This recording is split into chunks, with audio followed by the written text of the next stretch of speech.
안녕하십니까, 이진곤TV입니다. 논평 시작하겠습니다. 지난 22일에요. 대검찰청에 대한 국회 법사위의 국정감사가 있었죠. 그 이후에 윤석열 검찰총장에 대해서 말이죠. 정치권뿐만 아니고요. 일반 대중, 일반 국민 사이에서의 그 관심도도 아주 급등하고 있습니다. 24일 오전 현재 대검찰청 앞에, 정문 앞에 그 벽에 이 길해가지고 화환이 한 100여 개가 세워져 있었답니다. 응원 화환. 그러니까 뭐 윤석열이 살아야 나라가 산다든지, 뭐 윤석열이 반드시 이긴다, 뭐 이런 응원하는, 격려하는 그런 화환이 그렇게 놓여 있다는 거예요. 그 윤석열 총장도 팬덤이 있다, 이걸 확인하게 되는 거죠. 열렬한 그런 지지층, 열렬한 지지 그룹이 있다, 그거 아니겠습니까? 이렇게 되니까 이제 민주당 같은 데서는 상당히 지금 좀 곤혹스럽겠죠. 박수현 민주당의 그 홍보소통위원장, 이 사람이 24일 페이스북에다 이제 글을 올려가지고 뭐라고 하냐면, 아니, 일반 사건 국민에 대해서는 기소율이 40%고, 검사의 그 범죄에 대해서는 기소율이 1%도 안 된다. 바로 이런 것이 있는데도, 이런데도 불구하고 말이죠. 무슨 화환을 이렇게 갖다 놓는다든지, 이게 말이 안 되지 않냐. 뭐, 유전무죄, 무전유죄, 유권무죄, 무권유죄 이렇게 말하는 사람들이 어떻게 이렇게 할 수가 있냐. 정말 뭐가 뭔지 모르는 사람들이다, 이런 식으로 이야기한 거예요. 이게 뭐냐면, 아니 그 사람은 윤 총장에 대해서 뭐 공격을 하는 건 있을 수 있는 건데, 아니 그걸 응원하는 사람들이 이렇게 당에서 공식 직함을 가진 사람이 이렇게 공격해서 되겠습니까? 이게 바로 민주당식의 그 오만이죠. 예? 문재인 정권식의 오만입니다. 이제 아무나 그냥 마음에 안 들면 그냥 공격하는 거예요. 그런데 이 윤 총장은 말이죠. 아까 좀 말씀드렸습니다만, 이게 팬덤, 요즘 이제 연예인들은 전부 팬덤 갖고 있지 않습니까? 근데 이 사람들은 무조건 좋은 거니까, 남이 뭐라고 하면 무조건 그 사람을 공격하면 무조건 싫고 말이죠. 우리인이 하고 싶은 거 다 해. 이런데 누가 문재인 대통령 비난하면 문자 폭탄 날리고 야단 아닙니까? 조국씨 이 사람도 팬덤을 갖고 있다, 이렇게 보여지는데, 우파적인 성향을 가진 사람, 문재인 정권의 반대적인 그런 이미지라든지 그런 성향을 가진 사람이 이렇게 그런 사람에게 팬덤이 생긴다, 이건 참 놀라운 일 아닙니까? 근데 윤 총장의 그런 열렬한 지지층이 형성된 것 같습니다. 그런데 윤 총장도 그럴 만한 스타성이 충분하죠. 우선 이게 우직하고 강직하다, 이런 이미지를 갖고 있지 않습니까? 예, 거기다가 권력에 대해서 저렇게 과감히 맞설 수 있다, 그런 용기, 배짱, 이것도 있죠. 그 다음에 또 저 사람은 보스 기질이 있지 않습니까? 거기다가 또 뭐냐, 자유민주주의, 법치주의, 이것을 여기에 대한 확고한 신념을 갖고 있는 사람이거든요. 이걸 계속 강조하고 있지 않습니까? 헌법의 정신을 늘 강조하고 있죠. 헌법이 대한민국의 주권은 국민에게 있다, 모든 권력은 국민으로부터 나온다, 여기에 대해서도 이걸 계속 강조하지 않습니까? 후배들한테도 바로 이 점을 늘 강조하죠. 민주주의란 게 뭐냐, 독재나 이 전체주의에 맞서는 것, 그걸 반대하는 게 그게 바로 민주주의다, 이렇게 이야기하고 있지 않습니까? 이런 사람이니까 스타성은 충분하다. 그 다음에 또 이 윤 총장이 그날 이제 국정감사에서 국민의힘의 김도부 의원이 물었거든요. 이 퇴임 후에 뭘 할 거냐 물었더니, 국민들에게 봉사할 수 있는 그 방법을 천천히 생각해 보겠다, 이렇게 이야기했습니다. 그러니까 김도부 의원이 그 봉사에는 정치도 포함되느냐 이렇게 물었더니, 지금은 대답할 수가 없다, 이렇게 이야기했습니다. 그러니까 대답을 유보한 거죠. 정치를 할 거냐 말 거냐에 대해서 안 한다가 아니고. 근데 종전까지는 안 한다고 그랬거든요. 근데 이번 대답은 유보한 거 보니까 정치를 할 수도 있다는 그 가능성을 열어둔 것 아니겠습니까? 이런 점에서는 이제 과거와 사뭇 달라진 그런 모습을 보인 거죠. 자, 이제 윤 총장이 이렇게 이야기하고 나오니까 이 야권 정치 세력들이 갑자기 이제 거기에 대해서 관심이 집중되기 시작한 겁니다.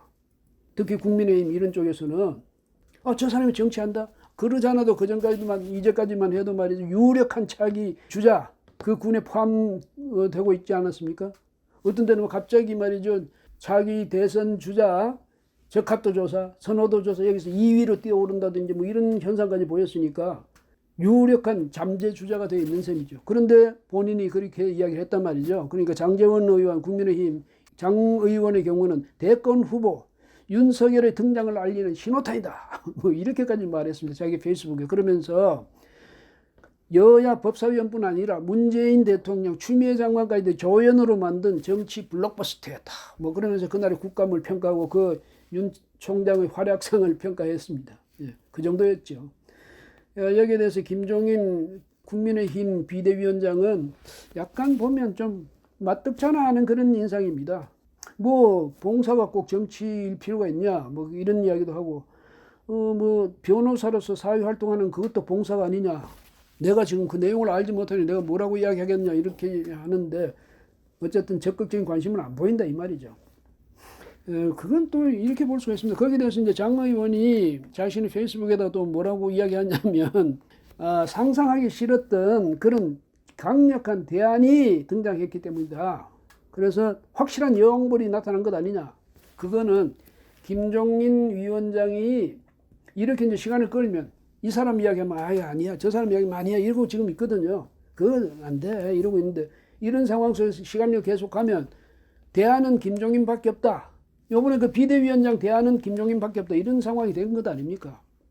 그거는 마찬가지로 그런 상황까지를 계산하고 있는 게 아닌가. 장제원 의원이 아마 그런 의심을 했던 모양이죠. 그러니까 지금 이런 이야기를 한 겁니다. 그러니까 김종인 위원장이 윤석열 총장이 정치하는 걸 반길 리가 있겠느냐 이 말이죠. 예, 그리고 이제 주호영 원내대표, 국민의힘 원내대표 이 사람은 이렇게 되면 순수성이 왜곡된다. 뭐냐면 정치와 윤 총장을 자꾸 연계시키면 문 총장이나 추미애 장관의 이건 편들어주는 셈이 되는 거죠. 저 사람은 순수하지 못해. 바로 정치를 꿈꾸니까 저기 정치적인 행위하는 거야. 이렇게 되는 것 아니겠습니까? 그래서 이제 아마 그 점에 대해서 주호영 원내대표는 우려를 표명한 것 같고, 홍준표 이 양반은 지난 대선 때 문재인 대통령하고 괴로웠던 사람이죠. 2등한 사람입니다. 자유한국당 후보로 나서서 지금은 무소속으로 있는데 역대 검찰총장 중에 이처럼 그 정치적이었던 사람은 없다. 지금 여의도 판에 나와도 통할 것 같아. 그러니까 사표 내고 나와. 이런 식으로 이야기를 했습니다. 그 안에서 정치하지 말고 나오라는 거죠. 별로 보기가 좋지 않다. 이런 뜻 아니겠습니까? 22일에도 이 사람이 자신의 페이스북에다 글을 올려가지고 우리를 이렇게 모질게 못 살게 굴었던 사람 아니냐. 근데 이런 사람이 뭐 우파 대선 주자? 그거는 정말 배알도 없는 말 아니냐.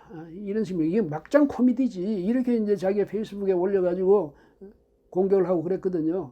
그러니까 아주 못마땅하다. 뭐 이런 뜻인 것 같습니다. 예? 그런데 생각해보면요.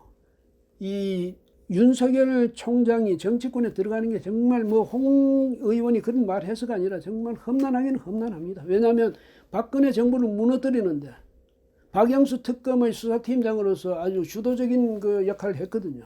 그 다음에 서울중앙지검장으로서 또 적폐청산에 또 주도적 역할을 하지 않았습니까? 그런데 이 사람이 국민의힘이라든지 우파 정당의 차기 대선 주자가 된다? 이거 참 생각이 어렵죠. 얼마나 거부감이 많겠습니까? 그러니까 진입 그 자체부터 어려울 겁니다. 야권에 들어가는 것부터가. 그렇다고 뭐 윤 총장 여당에 들어갈 수도 없는 것 아닙니까? 그래서 아마 윤 총장도 그런 걸 생각하겠죠. 그래서 가면 이른바 친박 정치 세력들은 결사반대할걸요. 그런데 다만 이제 또 이런 여지가 있죠. 뭐냐면 정권을 되찾는 것만이 그게 우리 지상의 목표다. 지상의 과제다. 이 우파 정치 세력으로서는 당연히 그런 이제 인식을 갖고 있어야 되는 것 아닙니까? 정치 권력을 뺏긴 결과가 이게 뭐냐? 다시 절감하고 있을 것 아닙니까? 그러니까 정치 권력을 되찾기 위해서는 어떻게 해야 되는지 거기에 대해서 아마 고민을 많이 할 겁니다. 사람 가려? 그 판에서도 사람을 가려? 사람을 가려가지고 가만 가면 어떻게 되겠습니까? 필패죠. 왜? 지금 분위기가 안 뜨잖아요. 민주당이 아무리 잘못해도 지지율이 떨어졌으면 떨어졌지 이적 지지율은 올라가지 않거든요. 분위기가 착 가라앉아 있으니까 국민들 관심 밖에 있잖아요. 그러니까 이런 상황을 타개해 나가자면 큰 변화가 필요합니다. 예, 웅덩이에 그냥 잔잔한 웅덩이에 바위돌 하나 쾅 던져 넣으면 변화가 생기지 않겠습니까? 그래서 그런 역할은 윤석열 총장이 충분히 해줄 수 있을 것이다. 그건 사실이죠. 그래서 바람직하기로는 이제 국민의힘 안에서 거기에 대해서는 대토론이 있어야 됩니다. 대논쟁이 있어야죠. 그래서 서로 갈라지기 위한 대논쟁이 아니라 과거를 우리가 덮고 미래로만 나아갈 수 있느냐, 아니면 과거를 분명히 청산해야 되냐, 이런 논란을 벌이면요, 거기서 어떤 합일점을 찾아내야죠. 어떤 합일점? 다시 재결속하기 위한 그런 합일점을 찾아내야 됩니다. 그렇게 되면 윤석열 총장도 거기 참여할 수 있는 그런 뭐 계기도 생기지 않겠느냐, 저는 그렇게 봅니다. 그리고 제 개인 생각으로도 무엇보다도 중요한 것은, 소중한 것은 정권을 되찾는 그런 겁니다. 그 가치가 가장 소중한 가치죠. 그거보다 더 이상 뭐 바랄 게 뭐 있습니까? 내 원한을 풀기 전엔 정권 우리가 가질 필요 없어. 좌파 정권 계속 줘. 그렇게 말할 사람은 없겠죠. 일단 정권을 되찾고 난 뒤에 다시 논쟁을 해도 될 일이고요. 지금 논쟁을 해서 깨끗이 정리하기는 어려울 겁니다. 그렇지만 일단 정권을 되찾자. 이 점에서는 합의가 돼야 된다고 저는 생각합니다. 그리고 윤 총장을 반드시 거기에 무슨 추대해서 단일 후보로 추대하자는 그건 아니고요. 윤 총장도 그 기질상 그런 걸 바라지는 않을 겁니다. 다만 서로 평등하게, 공평하게 경쟁할 수 있는 그런 마당을 열어주면 되는 거죠. 그런 판을 펼쳐주면 되는 겁니다. 윤 총장도 더 이상 뭘 기대해서는 안 될 거고요. 그 다음에 그렇게만 되면요, 전체 야권, 우파 야권들이 다, 그 주자들이 다 뭉칠 수가 있을 겁니다. 뭐 안철수 대표라든지 이런 사람도 같이 와서 다시 경쟁에 참여할 수도 있는 거고, 제야에 있는 사람들, 뭐 학계라든지 다른 분야에 있는 사람들 중에서도 인재 많습니다. 5,200만 국민 중에 인재가 없겠습니까? 그 사람들 중에 자발적으로 참여하는 사람도 있을 거고 모셔오는 사람도 있을 수 있죠. 그럼 걸판진 한 판이 벌어질 수 있을 것 아니겠습니까? 그러면요, 분위기가 쇄신돼가지고 일신되고 다시 분위기가 뜨고 자신감 생기고 용기가 생기고 이러면 정권을 되찾을 수가 있습니다. 일부러 굳이 정권을 그쪽에 계속 떠넘겨 줄 이유는 없지 않습니까? 정권을 되찾자면 그래야 되고, 물론 뭐 윤 총장이 정말 정치를 그렇게 할 건지 안 할 건지 그거는 다음에 문제고요. 말하자면 그렇다는 얘기입니다.